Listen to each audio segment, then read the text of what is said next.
corrida de toro, cuando el presidente saque el pañuelo empezaré a intervenir. Bien, buenas tardes, puesto ya son más de las 12, yo quiero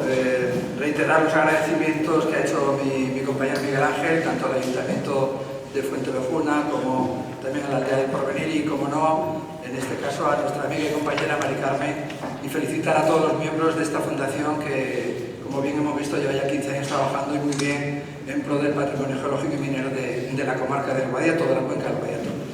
Bueno, para mí es un placer estar aquí. Yo he participado en muchos de los eventos que se han comentado a lo largo de estos años. Incluso he hecho un programa de radio aquí en Peñarroya, en la cadena SER. Y bueno, digo aquí porque para mí todo está dentro de esa cuenca y aunque estemos en territorio de Fuenteovejuna, es un territorio minero. Y quería, antes de comenzar con esta exposición, que la voy a intentar hacer lo más breve posible, porque ya que tienen ustedes la revista y también está la página web, y sobre todo por el tiempo que ya llevamos aquí sentados esta mañana, quería hacer una mención especial. La mención especial la quiero hacer a un compañero, a un amigo que ha fallecido recientemente, que fue el director de la escuela de Belmed, el director de la Escuela Politécnica Superior de Belmed, mi amigo Rafael Hernando. ¿Por qué quiero hacer esta mención? Pues porque el tema del cual yo voy a hablar hoy aquí, él, Rafael, su equipo, la Escuela de Belmed, fue pionera hace ya muchos años, sobre todo en el desarrollo de los campamentos de geofísica que hacíamos de forma conjunta. Aquí tenemos a una persona en la parte de atrás, delante, Manolo, que trabajó bastante, no me acuerdo ahora mismo de... Mariano, efectivamente, que participó mucho en todo este tipo de trabajos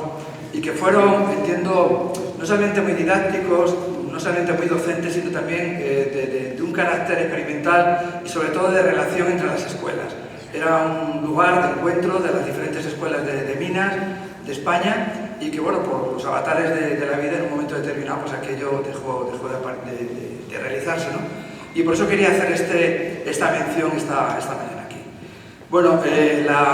lo que yo voy a hablar es uno de los artículos que figuran en el documento que se os ha entregado, y que, una vez más, es un documento de trabajo conjunto, es decir, no es un documento que yo traigo aquí hecho exclusivamente pues, por personas de la Escuela de Almadén, no, es un documento hecho por personas, profesores y estudiantes de la Escuela de Belmed y de la Escuela de Almadén. Una vez más, seguimos trabajando, y no solamente esas dos escuelas, sino también una organización a nivel de la Universidad de Córdoba, que es el Grupo Patricia, que es un grupo de investigación que trabaja mucho en el territorio en el ámbito del patrimonio minero, fundamentalmente el patrimonio arqueológico. Bueno, esta mañana tendría que estar aquí conmigo en la mesa, y así lo habíamos preparado, mi compañero Manolo López, profesor de la Escuela de Belmed, pero bueno, problemas familiares pues han hecho que Manolo no esté hoy aquí con nosotros. Bueno, este trabajo que nosotros presentamos en su momento es fruto de una colaboración de investigación en la Escuela de Almadén, y cuando digo en la Escuela de Almadén, en el mismo sitio de la propia Escuela de Almadén. ¿Por qué? Porque nosotros, como veremos ahora, bueno, estamos asentados en un espacio histórico muy importante, y es un espacio histórico que, aunque se ha recuperado bastante, sigue teniendo, valga la redundancia, nuevos espacios por descubrir, y uno de ellos es el que nos preocupa y es el que nos trae aquí, como es la Galería de Forzados, que ahora veremos un poco qué es esto, y el acceso a esta galería a través de un aljibe. Bueno, estos son los aspectos que yo voy a tratar esta mañana aquí. Y bueno, lo primero que tenemos que hablar es de patrimonio. Hoy se habla aquí mucho de patrimonio. A mí me gusta identificar patrimonio con esa palabra inglesa que es heritage, que es la herencia. Es nuestra herencia, es algo que transmitimos de padres a hijos, de hijos a nietos, etcétera, etcétera, o de abuelos a nietos. Es decir, es lo que nosotros vamos a dejar cuando dejemos de estar aquí. Y por lo tanto tenemos una responsabilidad muy alta de que esa herencia esté lo mejor custodiada, esté lo mejor guardada, y lo hacemos fundamentalmente con nuestra casa, lo hacemos con nuestros bienes, pero hay otra serie de bienes que son colectivos que también tenemos la obligación de preservar, de conservar, y esa es la herencia, ese es el patrimonio, en este caso, el patrimonio geológico y minero. Como todos sabéis, desde hace ya muchos años, ya que el mundo de la arqueología es un campo también de trabajo que tiene un desarrollo de decenas, de centenas de años, y como nota, podría comentar que uno de estos pioneros en el patrimonio paleontológico, por ejemplo, y arqueológico, fue un ingeniero de minas, Casiano del Prado, que tuvo mucha vinculación, bueno, pues por supuesto que con Almadén, pero con muchas otras cuencas mineras a lo largo de su historia en el siglo XIX. Como todos saben, los geólogos, hasta no hace muchos últimos años tenían una metodología de trabajo, una metodología que muchas veces su trabajo se desarrollaba a veces en la casualidad para poder llegar a un sitio o en vestigios que eran, digamos, muy conocidos o porque estaban, digamos, a la vista, ¿no? A la vista. Todo esto evidentemente ha ido cambiando en los últimos años y sobre todo, bueno, pues ha ido cambiando para bien. ¿Para bien por qué? Pues porque el trabajo de arqueología es un trabajo largo, tedioso y muchas veces no se tienen los recursos suficientes como para poder abordar una campaña en un momento o en un espacio determinado pues con la suficiente solvencia. Bueno, pues para ello ha aparecido en los últimos años, cuando hablo de los últimos años podemos hablar de más de 40 años. Hay también otra escuela que fue pionera en el desarrollo de la geofísica aplicada a la arqueología, que es la Escuela de Huelva, con unos trabajos muy interesantes que hicieron, sobre todo en la isla de Saltes, que hicieron en lo que es Huelva, también en la zona de Niebla, bueno, una serie de lugares de gran interés y que luego, bueno, pues estos trabajos han dado lugar a lo que son excavaciones a posteriori de gran relevancia. En este caso la geofísica es la que va a provocar este cambio de paradigma en lo que es la investigación arqueológica, de tal manera que hoy en día no se hace ningún trabajo de arqueología sin que previamente se haya hecho un trabajo geofísico. Y bueno, pues la razón fundamental es el gran poder de resolución que tenemos hoy en día con los equipos. Evidentemente hace 40 años, cuando trabajamos con sondeos eléctricos verticales, con calicatas eléctricas, no se puede comparar con la tomografía eléctrica o con el georradar o con los magnetómetros con los que podemos usar hoy en día, pero bueno, ya aquellos trabajos daban orientaciones, daban posibilidades de hacer incluso una pequeña cartografía para que el arqueólogo fuera directamente a esos sitios sin necesidad de andar por ahí picoteando. Por otro lado, también son métodos rápidos y, como digo, bueno, pues el tener la posibilidad de contar con un plano bien documentado, bien estructurado, para ir directamente o incidir directamente a esos trabajos, donde tenemos ejemplos múltiples, incluso los tenemos aquí al lado, concretamente en la ciudad de Melaria, la antigua ciudad, digamos, origen romano de Fuenteventura. Bien, con estos antecedentes, por decirlo de alguna manera, con este preámbulo de lo que ha sido el mundo de la arqueología y sobre todo lo que ha sido la implicación de la geofísica, nos vamos a centrar en lo que fue este trabajo de investigación, porque así lo podemos llamar, concretamente en Almadén, y concretamente en un sitio muy emblemático para Almadén y muy emblemático para la escuela a la cual yo pertenezco, que es la Real Cárcel de Forzados. Para aquellos que no conozcan Almadén, ahí tienen su situación geográfica, estamos a menos de una hora,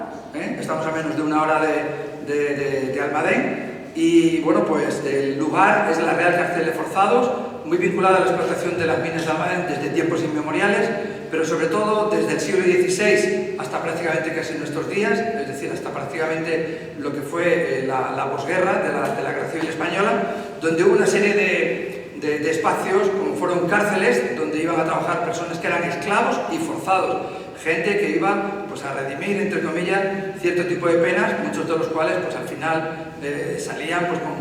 una enfermedad como era el hidraginismo, la silicosis, y que se convertían en auténticos incapacitados para poder desarrollar su vida de forma normal. De todas estas cárceles que aparecen ahí, la última, la que se conoce con el nombre de la Cárcel Nueva, podemos ver una fotografía en la imagen, es donde se encuentra actualmente la escuela. Para el conocimiento general de las personas que están aquí, hemos publicado recientemente este libro, luego pues, se lo pasaré a Mari Carmen porque lo podéis bajar, está en la página web del repositorio del Servicio de Publicaciones de la Universidad de Castilla-La Mancha, y es un recorrido de todas las cárceles que ha habido en Almadén. Está publicado también en papel, pero bueno, no había por lo que se ve mucho dinero para publicarlo en papel y nos dieron 5 ejemplares o 4 a cada uno de los que hemos intervenido. Yo tengo 2 hijos, uno para cada uno de mis hijos, otro es para la biblioteca de la escuela y el cuarto me lo he quedado yo, ¿no? En eso de esa herencia para dejar a futuro. Bueno, pues en este local, en este lugar donde está actualmente la escuela, en el año 96, bueno, nos liamos una vez más la manta a la cabeza. Cuando digo nos liamos una vez más la manta a la cabeza es porque, al igual que aquí se ha contado mucho que se trabaja de abajo hacia arriba, la propia fundación, los voluntarios, pues esto es exactamente igual. Por desgracia, nunca contamos con la colaboración, en la mayoría de las ocasiones, de personas que tienen, entre comillas, el poder o los que deberían tirar de todo este tipo de iniciativas para hacer las cosas. Bueno, nosotros hicimos una pequeña excavación en el patio de la escuela, y ¿cuál fue nuestra sorpresa en aquella excavación en el año 96? que descubrimos los restos de esa cárcel de forzados. Y bueno, lo interesante de este tema es que después de 4 años del descubrimiento de los restos, no fue cuando lo pusimos en valor, y lo pusimos en valor gracias a que hicimos este edificio donde podéis ver la estructura metálica que conformó el propio edificio, lo que es los cimientos, los pilares, justo al lado de nuestro castillete. Aquí podéis ver los restos de aquellos de las celdas de castigo que descubrimos en el año 96 y que pudimos poner en marcha en el año 2000, con la sorpresa de que no solamente descubrimos lo que son los restos de las celdas de castigo, sino también una galería de desagüe. Muchas veces la gente confunde esta galería con lo que es la galería de forzados, que servía y sirve, porque después de casi 300 años sigue actuando como tal para recoger las aguas de lluvia de la parte posterior, de la parte sur de lo que es la cárcel. Seguimos trabajando en el tema y quisimos explicarle a la gente qué era la cárcel de forzados, quiénes eran las personas que iban allí, y montamos este centro de interpretación en el año 2006 y que, bueno, pues la verdad que es un centro muy interesante porque explica no solamente quién eran las personas, sino por qué estaban allí y cuál era la razón del tema. Bueno, pensábamos que ya todo estaba terminado con aquello que habíamos descubierto, pero los que hemos investigado y hemos trabajado en el ámbito de Almadén, pues sabíamos que había otra serie de lugares que no se habían puesto en valor. Uno de ellos fundamentalmente es la galería que llamamos de forzados. ¿Qué es la galería de forzados? Es un túnel que va desde el patio de la escuela, desde el patio de la cárcel, hasta el interior de la mina. Son unos 250, 300 metros que servían para que estas personas no vieran la luz, no vieran el sol. Desde que amanecía, les metían en la galería, iban encadenados con esas imágenes que hemos visto multitud de veces en las películas de televisión, con sus cadenas, la famosa bola arrastra, para impedir que evidentemente se escaparan. No obstante, a pesar de eso, pues muchas veces intentaban escaparse porque pensar una mina del siglo XVII, siglo XVIII, que es un auténtico laberinto, con salidas también de emergencia, pues la gente también intentaba escaparse.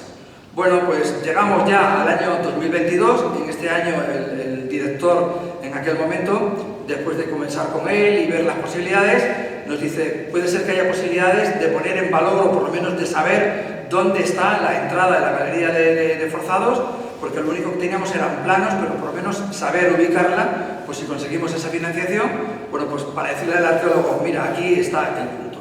Y bueno, pues a partir de aquí es cuando pensamos en cómo atajar el proyecto. Nos pusimos en contacto, como he dicho antes, con la Unidad de Investigación, Innovación y Competitividad, lo que es el Grupo Patricia de la Universidad de Córdoba, con Manolo López, con el que yo vengo trabajando desde hace ya 40 años, no solamente con Manolo, sino con otros profesores también de la Escuela de Belmet. ¿Y por qué? Pues porque ellos tenían un equipamiento geofísico de última generación, adquirido en los últimos años, y queríamos también probarlo en Almadén.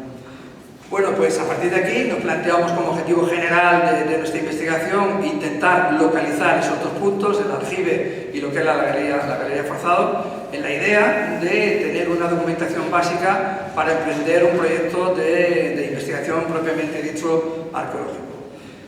¿Qué tecnología es la que podíamos utilizar? Claro, de geofísica habíamos trabajado todos muchísimo con distintos métodos, pero había que trabajar en el patio de una escuela con unas características, sobre todo de suelo, muy específicas, y luego también del parking de la propia escuela, donde por un lado teníamos hormigón, por otro lado teníamos ladrillo, y había 3 tecnologías en el mercado, 3 tecnologías que el Grupo Patricia tiene y que nosotros en la escuela también tenemos algunas de estas tecnologías para poderlo usar. Bueno, evaluamos las diferentes tecnologías y al final nos seleccionamos por el georradar. ¿Por qué seleccionamos el georradar? Bueno, pues porque cumplía 2 requisitos fundamentales, que son los que tienen ustedes ahí. Primero, el poder de resolución que tiene el georradar, los muchos trabajos que ya habíamos hecho con el georradar, también teniendo en cuenta el espacio físico donde íbamos a trabajar y sobre todo que hablábamos, bueno, pues de una adaptabilidad al terreno que, como he dicho antes, era un condicionante importante. De aquí que decidimos trabajar con el georradar. ¿Cómo funciona un georradar? De forma simple y bastante sencilla. Bueno, pues dicen que una imagen vale más que 1000 palabras. La imagen que tienen en la parte inferior yo creo que es lo suficientemente elocuente pues, para entender un poco cómo funciona el georradar. Fundamentalmente lo que hacemos es enviar un pulso electromagnético al suelo, de tal manera que cuando tenemos materiales de diferente densidad, de diferente litología, se produce un fenómeno de tipo reflexivo que es captado por una antena. Tenemos una antena emisora y una antena receptora. Lo que medimos fundamentalmente son estos tiempos y a partir de la medición del tiempo en función de la frecuencia de la antena emisora y receptora podemos determinar la profundidad a la que se encuentra ese objeto o a la que se encuentra esa interfase de distintos tipos de terreno y de esta manera poder determinar en una sección pues, cuál sería la profundidad a la que se encuentran, como se puede ver en la imagen inferior, ¿no? Este trabajo, digamos, que tiene un desarrollo rápido, como veremos ahora con el equipo, bueno, nos permite obtener una traza básica como la que hemos visto en la imagen anterior y a partir de ahí tenemos la posibilidad, la capacidad de poder obtener imágenes en 2 dimensiones, que son lo que se llaman radargramas, y luego los radargramas los podemos ir recopilando en distintos perfiles a la hora de hacer el trabajo e incluso en secciones, es decir, como cortes de forma paralela que nos van a permitir, bueno, pues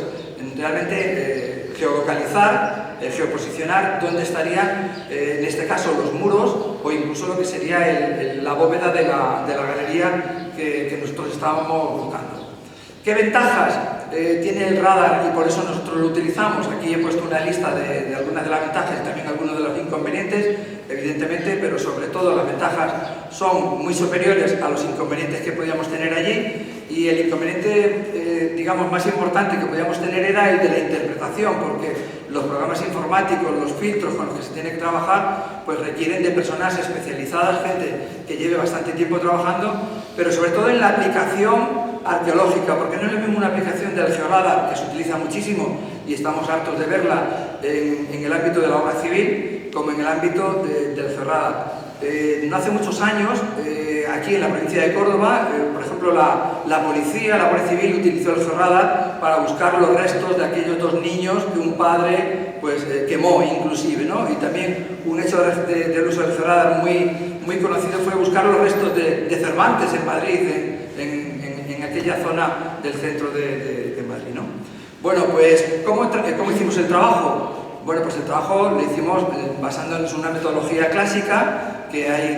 de investigación en el ámbito de la geofísica aplicada. Lo primero que había que hacer es conocer el sitio donde íbamos a trabajar, una recopilación de documentación que la hicimos en los distintos archivos que tenemos ahí en Almadén, en Minas de Almadén, en el Parque Minero, el Ayuntamiento y también la propia escuela. Hay que pensar y hay que decir que esto fue fruto de un trabajo fin de grado de un estudiante de nuestra escuela y por lo tanto una de las cosas que el estudiante de la escuela hizo fue empaparse en una bibliografía fundamentalmente de tesis doctorales, de trabajos de fin de grado, trabajos de máster que, bueno, pues, no solamente le sirvieron a él sino que nos sirvieron un poquito a todos para enfocar dicho trabajo. Después hubo que hacer una buena inspección visual del terreno y conocer el terreno, que en nuestro caso era muy fácil porque estábamos todos los días allí y no había ningún tipo de problema y conocíamos perfectamente espesores de hormigón, qué tipo de hormigón había, cómo eran los ladrillos que teníamos en el patio, etcétera, etcétera, para planificar lo mejor posible el trabajo. En la instrumentación, la del grupo Patricia, la podéis ver aquí. Como decíamos antes,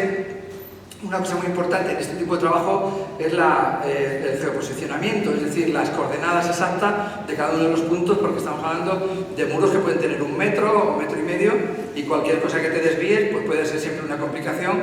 y bueno, pues esto conlleva de cara al siguiente paso de la investigación, que ya sería la excavación propiamente dicha, tener algún tipo de problema. Por supuesto, todos estos equipos van montados sobre carritos que se adaptan muy bien a la orografía del terreno. Cuanto más liso sea el terreno, mucho mejor. Yo puedo contar un caso de uso de un georradar que tenemos en nuestro departamento en un trabajo que hicimos en Marruecos, concretamente en unas excavaciones de una fortaleza medieval del siglo XVI, y uno de los grandes problemas que tenemos allí es que la orografía del terreno pues no era como la que nosotros teníamos aquí, entonces cada vez que teníamos un pequeño salto pues aquello nos provocaba unos ruidos tremendos, ¿no?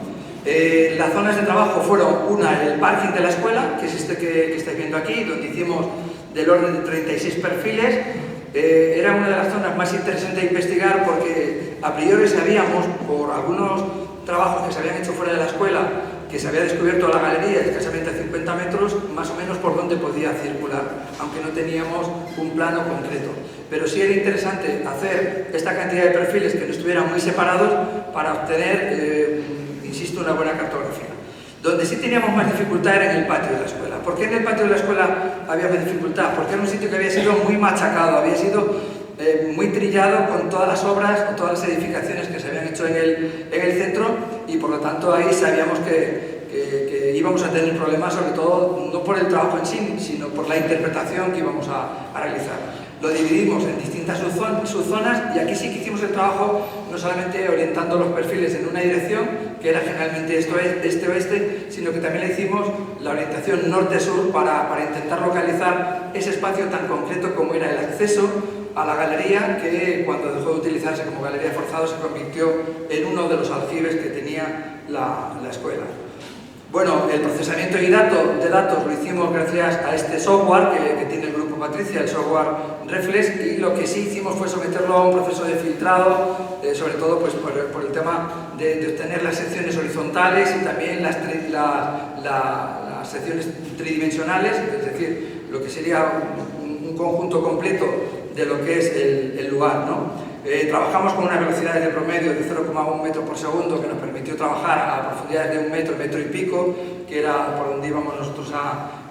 era nuestra idea de trabajo. Interpretamos los perfiles en 2D y también evidentemente intentamos sacar perfiles en 3D tanto en la zona 1 como en la zona 2, y bueno, pues los resultados fueron concretamente para la zona 1, se pueden ver ahí los radargramas. Se puede ver en la parte de la derecha donde estaría el parking, y en un color así moradito, pues cómo fuimos capaces de localizar lo que era parte de los cimientos de la parte delantera de la Real Cárcel de Forzado, también de forma perpendicular, lo podemos ver aquí, otros muros, y luego, aquí lo podemos ver, no sé si se puede ver en la parte de la derecha, se puede ver perfectamente, aquí podemos ver las reflexiones, donde se localizan los muros, y también donde se localizaría esta bóveda que corresponde a la parte central, que en este caso sería lo que es la galería de Forzados, ¿no? Como decía antes, en la zona 2 había muchas más dificultades porque había, bueno, pues sí descubrimos un montón de estructuras lineales que, teniendo en cuenta los planos que pudimos conseguir, ya mucho más modernos de lo que es la zona del patio, hemos podido suplantarlo sobre los planos y poder comprobar que muchas de estas estructuras lineales que nos han aparecido corresponden o corresponderían con lo que es la zona del aljibe. Y bueno, pues para terminar, un par de conclusiones. La primera es que yo creo que los resultados que hemos obtenido son bastante positivos, y lo que nos gustaría es que al menos se pudiera hacer la excavación en la parte del parking, porque si esa excavación se hace en la parte del parking, descubrimos la galería, tendríamos la posibilidad de hacer una conexión entre el parking de la escuela, es decir, entre la cárcel y el interior de la mina, porque desde ahí hasta el interior de la mina se podría hacer el recorrido. Solamente un pequeño impedimento físico, pero es cuestión de dinero. Imaginaros lo que podría suponer una visita del parque minero y salir en la cárcel o en el parking de la escuela, o al revés. Y luego, pues por último, entendemos que el georadar en este caso ha sido una tecnología, una metodología geofísica que nos ha dado un resultado interesante y que bueno, está ahí en el mercado. Gracias por vuestra atención.